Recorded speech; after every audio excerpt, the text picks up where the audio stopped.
if you can get a well-placed Howl of Terror, especially in this, I don't have to worry too much about that Pitlord dying. As much as an open target that he does, yeah, Killer DK definitely has a coil. So that's the reason behind why I am getting a big fat Pitlord. To do construct a Moonwell, so I can keep my food count up, just in case that by the time I reach my next tier, there's no saying how much he's going to level my base.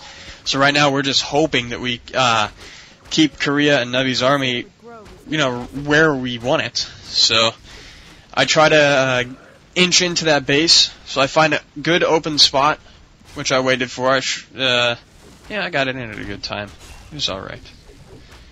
So right now all we're doing is just trying to snipe as many units as we can, just to lower their count. And we are. I mean, I'm killing a few archers.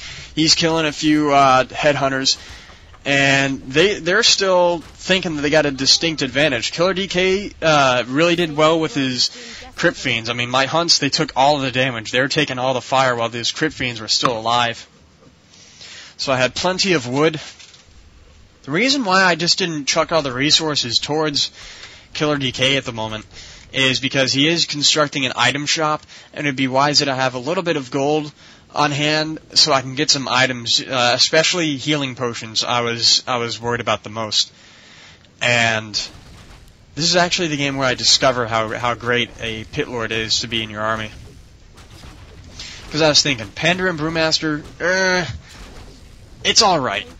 It's only in, well, it's more than alright in any other matchup, but compared to this, I took a lot of thought into thinking, alright, Pitlord would be good, so I'm going to get a Pitlord, try it out, because right now, I gotta be honest with you, we really weren't that confident that we were going to take this match.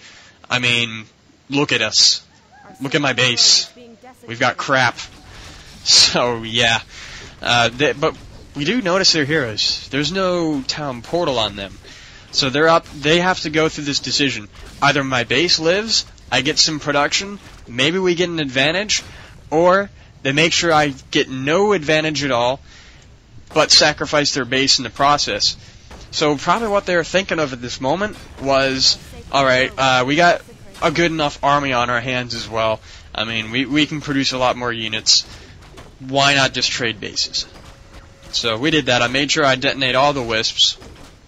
I wanted to reach out and nail that Tarn Chieftain, but I did notice that he did start to get his focus fire, so I don't want to give them any more experience than they've already got, so that's why I detonated at a short distance. So anyways, yeah, my base is going to die. It is out of there.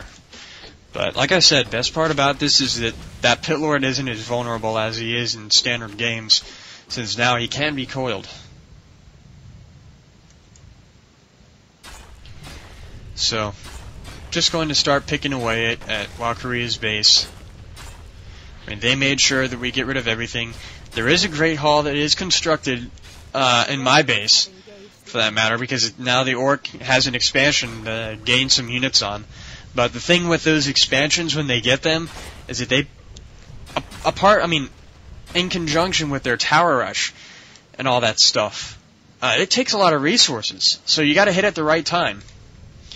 And we knew that, alright, since my base is gone, there's no reason that they would still stay in the base. I mean, why the heck would they do that? So they've definitely got to be running to, try to save the Night Elf base, and we didn't want to get caught in that situation. So we ran out. You got to kind of keep in mind like how long it takes for a unit to run a certain distance, such and such, so you can really time it well. Many of the reasons why they say APM 70, map hacks. Could be that, or he's got very, very good intuition. He can really time his game well. So, going to start shopping. Put the Gloves of Haste on the Priestess because she'll probably deal the most damage in a battle, and she'll be safe, so she'll be dealing all that damage. So it'll help. So I have potions of healing on both of my heroes, and that's very, very good for me because now my heroes will be the biggest target out of all because, once my heroes are gone, they're never coming back. So they would focus on those above anything. So that's why I got the healing potions. no more need for my resources right now. So I'm just going to go ahead, give him all the killer DK, say have fun. We do decide to take out the fortifications on that were made on my base, because just in case they were getting an expansion, which they did, but what they canceled. So they make sure we kill that peon first, just so they don't come back.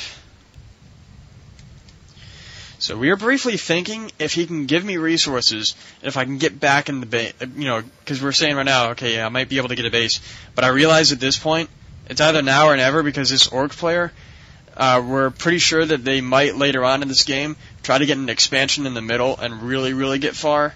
So, I mean, I can soar, I can go far in this game if I get an expansion in the middle, but, I mean, well, no, I can't, because I don't have, I can't even do that, so what the hell am I talking about? But I was thinking about that, so that's why I checked those rock chunks, so I can make sure that they've got nothing there. We do get necromancers for skeletons, and he is going for necro wagons, I think. Yeah, he does have his slaughterhouse. But he does have that very, very good obsidian statue. So once they board up into the burrows, I try to get a good placed rain of fire. So as that goes off, from this point on, this is when I first discovered how good that Pitlord is. From this point on, I get Howl of Terror first. So they're coming. We see them coming in. So we decide to get in position. Make sure that we're in the right spot for a battle. We'll make sure we take down those wards before they go off, because we do not want to be stunned, especially at this desperate of a point.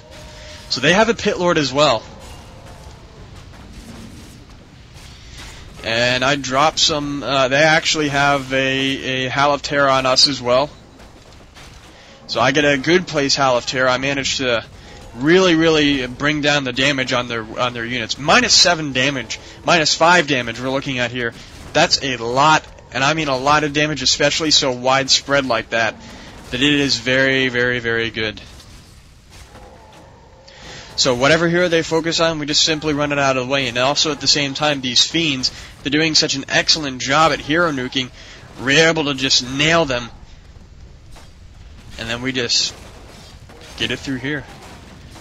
So, it's very happy. This is, I don't know what's with me and undead allies. Is whenever I have an undead ally, I think I did an audio before where I was with, I think, Boney. I don't know what happened to that guy, but we were in the same position like this, and we managed to save ourselves back into the game. So, anyways, I thought you guys would kind of like this replay. It's kind of cool, like the twist that was going around in there. So I thought you guys would like it a bit. Hero score, level 3 Pitlord, level 5 Priestess of the Moon for me, 5 DK, 3 Lich, excellent hero nuking combo, especially the position that we are in, because you gotta think the Night Elf, he has no way of bringing his guys back as well, so if we take those out, that'd be a pretty good thing, and we got a good hero nuking engine to do such. Valkyria with the level 4 Priestess of the Moon, and Nubby with 3 and 1 with his heroes. And that is pretty much a wrap on this one.